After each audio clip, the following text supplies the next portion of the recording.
nahawakan na yung mga ganitong coins mga kasalapi. So ito nga mga kasalapi, simulan na natin. So kukuha ako ng common coin at ipapaliwanag ko po sa inyo kung ano po ang mga naging error netong mga barya na ipinapakita ko ngayon. So itong hawak ko po ngayon ay isa po itong common coin. So wala po itong added value. At pagmasdan nyo po ditong mabuti yung letter N at G yung gitna po niyan, at dito po sa baba yung year sa baba yung gitna po niyan. So pag inikot mo siya ng dahan-dahan mga kasalapi, makikita nyo po na nakasentro din po yung reverse niya o yung likod po niya, no? Ang ibig kong sabihin nga po dyan mga kasalapi ay magkatapat po yung year 1993 sa kanyang reverse o likod at yung kanya pong year sa may harap o yung kanya pong obverse. So ayan mga kasalapi, magkatalikuran po yung year sa harap at year sa likod.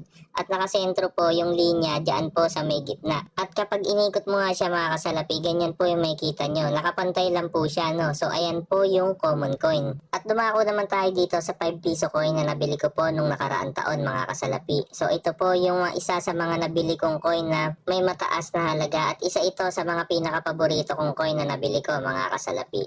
So kung mapapansin nyo mga kasalapi, pag inikot natin siya dyan, nakalihis po yung kanya pong obverse o yung likod po niya. So ito nga po palang mga coin na pinapakita ko ngayon mga kasalapi, ay isa po ito sa mga rotated coin error mga kasalapi. So dapat po mga kasalapi, ang makikita nyo po pag iniikot nyo, nakaganyan po siya, nakapantay lang po siya, no? So kapag iniikot mo siya ulit mga kasalapi, makikita nyo nakalihis po yung print niya. So maaari nyo pong ipagkumpara mga kasalapi kung mayroon po kayong hawak dyan ngayon na 5 piso.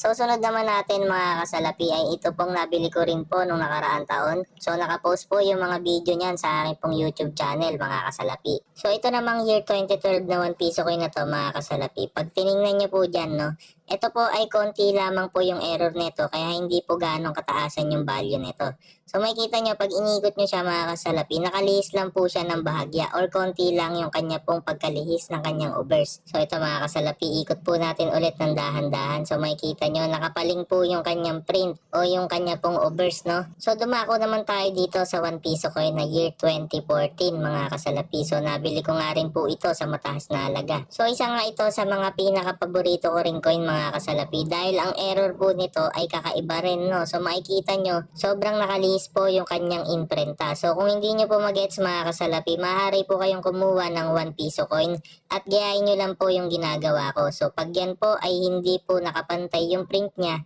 pag inikot nyo po katulad po nito, yan nakikita nyo nakalihis po yung print. Kapag yan po ay hindi pantay mga kasalapi, yan po ay tinatawag po na error coin. At maaari nyo nga po yung ibenta sa akin at bibilhin ko nga po yan sa mataas na halaga. At sa mga ngayon palang nakapanood dito sa akin mga kasalapi, pagmasdan nyo pong mabuti ang inyong mga barya na hawak. So kung ganito po ang inyong hawak na barya katulad po nito mga kasalapi, year 2012. Kakabili ko lang nito nung nakaraan, so makikita nyo po sa video at binayaran ko ng 10,000 pesos. So makikita nyo mga kasalapi, yung year 1993 po sa may taas, dapat po yan, nakatapat po yan sa may year sa harap, sa obverse po. So yung year 2014 mga kasalapi, so makikita nyo, dapat po mga kasalapi, ay ganito po ang makikita nyo pag inikot nyo. So dapat po nakaganyan po yan. So pagmasdan nyo po mga kasalapi, dapat po nakatayo po yan at nakapantay po.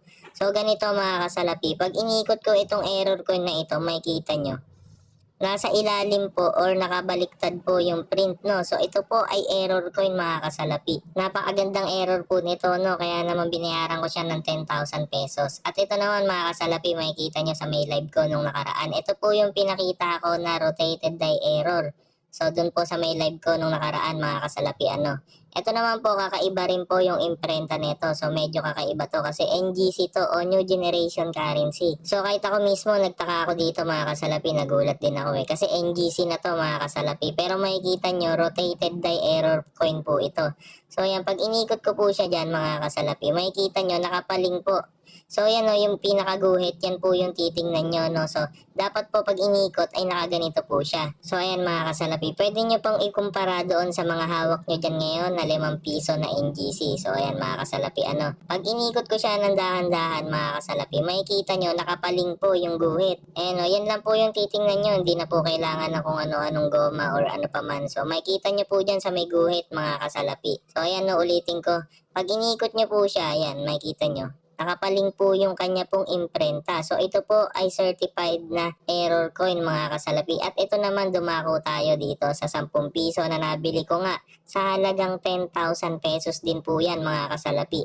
At kaka-receive ko nga lang din neto, no. So hindi ko na nga po ilalagay dito, isasama dito yung unboxing video dahil baka sobrang haba na po ng video ng mga coins, error coins. So ito mga kasalapi, example ko na po sa inyo, no. So pag inikot nyo po siya mga kasalapi, nakapaling din po yung print niya. Pero ang kakaiba dito mga kasalapi, kaya binili ko to ng 10,000 pesos, ay isa po ito sa mga error coin ng 10 piso na may mataas din pong value, no. So bihira po kasi mangyari to mga kasalapi.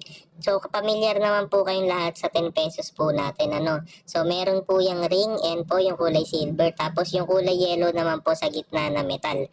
So yan mga kasalapi, ang pag-print po kasi dyan or ang pag-dye po kasi dyan ay isang buong print po yan, no. So pag ito po mga kasalapi ay magkaroon po ng error, yan makikita nyo nakapaling yung imprenta niya. Yan po ay mga magkakaroon po ng mataas na halaga po yan. So pero mag-ingat kayo mga kasalapi kasi may mga peking 10 peso coin po na error.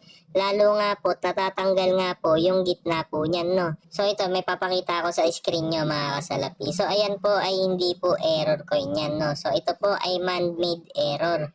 So makikita nyo mga kasalapi, yung gitna po niya, no, hindi po nakatapat doon sa year 1993. So pag ganyan po ang nakita nyo mga kasalapi, yan po ay hindi po yan rotated die error.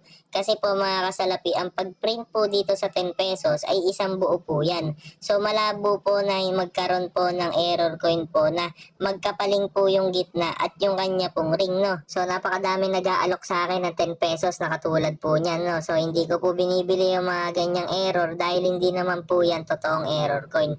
Pero mga kasalapi, kung ganito nga mga coin ng katulad po ng hawak ko ang makikita nyo, ay siguradong bibilhin ko yan sa mataas na halaga kasalapi. At nga pala mga kasalapi, para makapagbenta din po kayo tulad po na nakapagbenta po sa akin ngayon, kung sigurado ka pong may hawak ka dyan na coin na binibili ko o mga error coin po na binibili ko sa mataas na halaga, ay maaari kang magpa-member sa aking YouTube channel at mag-subscribe po sa aking Facebook page nang sa ganun po ay magkaroon po kayo ng benefits ng mga exclusive perks katulad na lang po ng highlight comment. So ano nga ba yung highlight comment? So yan po